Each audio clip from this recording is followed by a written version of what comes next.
ठंड तो बढ़ते जा रही है, भाइयों ने सारे देख रहे हैं। अभी भी इस ठंड में भी एक जो फौजी बनने का सपना होता है, जो एक हर युवा के अंदर एक जिद होता है कि हमको फौजी बनना है, वो सपने को लेकर ये दिन रात कितनी भी ठंड क्यों न पड़े। और हमारे देश के जो सैनिक भाई है, वो माइनस में जब सेल्सियस चला जाता है, तापमान चला जाता है, फिर भी ड्यूटी करते हैं, क्योंकि एक सैनिक बर्फ़ में चट्टान की तरह खड़ा है। बर्फ़ में हो पाँव, आँखों में शोले जल रहे, दुश्मनों को देख दिल के भभोले जल रहे। मेरे प्यारे साथियों, हर भाई आज इतना मेहनत करता है इस ठंड में। अभी युवाओं की बात के बाद, यदि जो युवा डिफेंस लाइन की तैयारी करते हैं, उसके बाद आधी दुनिया क्या लगभग 75% लोग अभी भी सोए होंगे। और ये भाई आपकी सेवा के लिए जो चैन की नींद सोते हैं, उनके लिए अपनी नींदों को त्याग कर इस ग्राउंड में, यही ग्राउंड नहीं बल्कि भारत के, बिहार के हर एक कोने कोने में लड़का जो डिफेंस में जाना चाहता है, जो फौजी बनना चाहता है, वो पसीना बहाता है। और होता क्या है ना कि पसीना तो बहाता है, कभी कुछ भर्ती में धांधली होती है, दूसरी वो तो बात अलग है, समय पे भर्तियाँ नहीं होती है। जब समय पे भर्तियाँ हो गई तो पिछले बार कभी तक तो कोई एग्ज़ाम नहीं हुआ है, तो ये चीज़ें होती रहती है। उसमें भी फिर लड़के का डिमोटिवेट होना, फिर लड़के का मनोबल गिरना, क्योंकि लगातार भर्तियाँ नहीं आना। एक ऐसी यही एक भर्ती है आर्मी की जो हर साल देती है, जो रैली भर्ती होती है। जितने सारे ARO BRO हैं बिहार में, वो हर उस समय तो उस एरिया के, उस ज़िले के जो भी लड़के होते हैं, तो वो लोग, उनको एक आस रहती है ना कि इस महीने में, इस मंथ में रैली भर्ती आने वाली होती है। लेकिन क्या होता है ना कि बीते सालों से ये क्या हो रहा है कि कोरोना की वजह से ये एक बहाना है, क्योंकि आप देखेंगे कि कोरोना की वजह से हर जगह चुनाव हुए, वो कहीं ऐसा कुछ नहीं हुआ कि चुनाव नहीं हुए, लेकिन रैली भर्तियाँ, एग्ज़ाम और सारे एग्ज़ाम हो रहे हैं, ऑनलाइन एग्ज़ाम चल रहे हैं। लेकिन अभी तक इंडियन आर्मी का जो एग्ज़ाम होने वाला था, बार बार डेट एक्सटेंड किया गया। तो बहुत दुख होता है एक फौजी भाई और उनका एज, वो अभी सोच में पड़ गए हैं कि मैं दौड़ी को पढ़ूँ। क्यों? इसलिए कि जब वो फिर दौड़ना चालू करेंगे तो फिर पढ़ाई डिस्टर्ब हो जाए। वो ये सोच रहे हैं कि फिर ये अगली भर्ती में जाऊँ कि क्या करूँ, क्योंकि बहुत सारे भाई पिछली भर्ती निकाले होंगे। तो ये सारी समस्याएँ बहुत बड़ी हो जाती है हर फौजी बनने वालों के लिए। लेकिन हम अपने भाइयों से ही कहेंगे कि अपनी आपा ना खोएं, अपनी जो जोश है ना, अपने उस जोश को कम नहीं होने दें। ये ठंड आपको नहीं हरा सकती है, क्योंकि हम वो बच्चे हैं, हम वो उस माँ के लाल है जो ठंड, गर्मी, धूप, बरसात से डरने वाले नहीं है। क्योंकि हमको इस मातृभूमि की सेवा करनी है, हमको इस मातृभूमि की रक्षा करनी है। मेरे प्यारे साथियों, प्यारे भाइयों, जितने सारे लोग वीडियो देख रहे हैं, आप सभी को शुभकामनाएं हैं।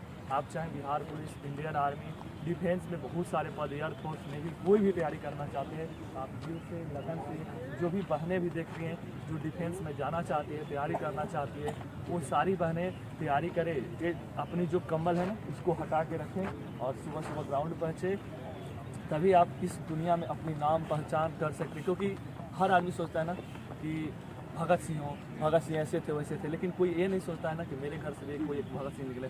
लेकिन हाँ, निकलता है। जब एक फौजी जब मरता है ना, आप देखते हैं ना, वो जब शहीद होता है तो हज़ारों हज़ारों, लाखों लाखों लोग, करोड़ों करोड़ों लोग का दिल दहल जाता है, पूरा देश रोता है जब एक फौजी शहीद होता है। मेरे प्यारे साथियों, अभी बीते कुछ दिनों आप देखे होंगे, बहुत कम उम्र में लेफ्टिनेंट जो ऋषि रंजन थे, हमारे ही बिहार के इस पावन धरती से मात्र 23 साल की उम्र में, क्या वो भगत सिंह से कम है? मेरे प्यारे साथियों, फौजी बनने के लिए दिन रात मेहनत करना पड़ता है। जिस प्रकार अभी देख रहे हैं सारे बच्चों के अभी ठंड में ठिठुर रहा है, कोई पगड़ी बांधा है, क्योंकि ये सारे बच्चे, हम लोग गांव देहात गरीब परिवार से हैं, तो मफलर तक का नहीं रहता है, टोपी तक का पैसा नहीं रहता है। तो सारे देख रहे हैं, कोई गमछी से काम चला रहा है, कोई कैसे काम चला रहा है, किसी के पास जूता रहता है तो किसी के पास जूता नहीं रहता है, किसी के पास अच्छा कपड़ा दौड़ने वाला रहता है तो नहीं रहता, क्योंकि दौड़ने के लिए हर चीज़ आपका अच्छा होना जरूरी है। क्योंकि जूता भी उतना इम्पोर्टेंट है जितना आपका कपड़ा, क्योंकि स्पोर्ट्स वाला कपड़ा आपको दौड़ने में बहुत ही लाभप्रद होता है और शरीर के लिए भी बहुत फ़ायदेमंद होता है।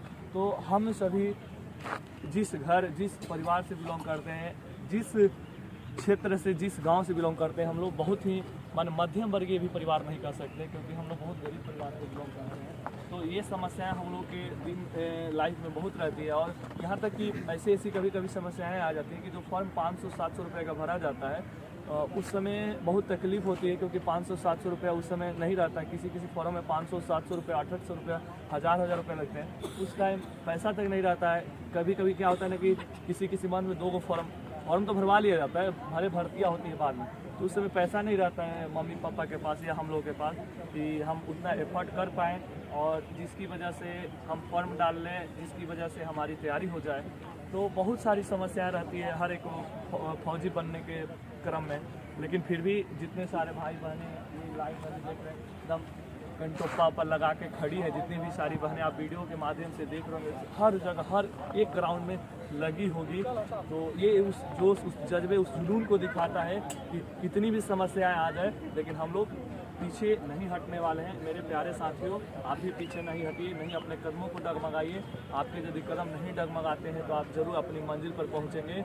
हम वो बच्चे हैं जो परिस्थितियों से नहीं घबराते, बल्कि परिस्थितियों का सामना करते हैं, परिस्थितियों को चुनौती देते हैं और एक दिन एक मुकाम पर पहुँचते हैं। उस मुकाम पर पहुंचने के बाद हम इस मातृभूमि, इस देश की रक्षा करते हैं, सेवा करते हैं। और इस ठंड में धुंध आपको दिखाई दे रही होगी बहुत, लेकिन फिर भी किसी के पास देख रहे होंगे बिना मोफलर, बिना टोपी के, अभी भी किसी का पॉकेट में हाथ है, कुछ है, लेकिन फिर भी ये जितनी लड़कियां भी खड़ी है, एक ही मन में उम्मीद है, एक ही जोश से जुनून है कि मैं भी इस मातृभूमि, मैं भी इस देश की, मैं भी इस राज्य की सेवा करूँ, रक्षा करूँ, अपने पद पर जाकर अपने मम्मी पापा और अपनी गरिमा को बनाऊँ।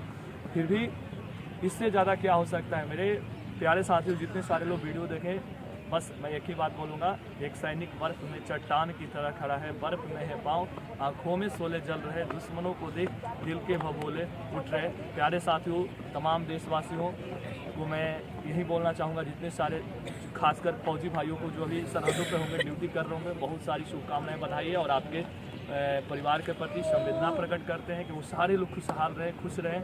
और ये इन भाइयों को भी जल्दी उन स्थानों पर भेजने का मैं एक छोटा सा प्रयास कर रहा हूँ, छोटा सा कार्य कर रहा हूँ। देखते हैं कितनी सफलता मिलती है। जय हिंद।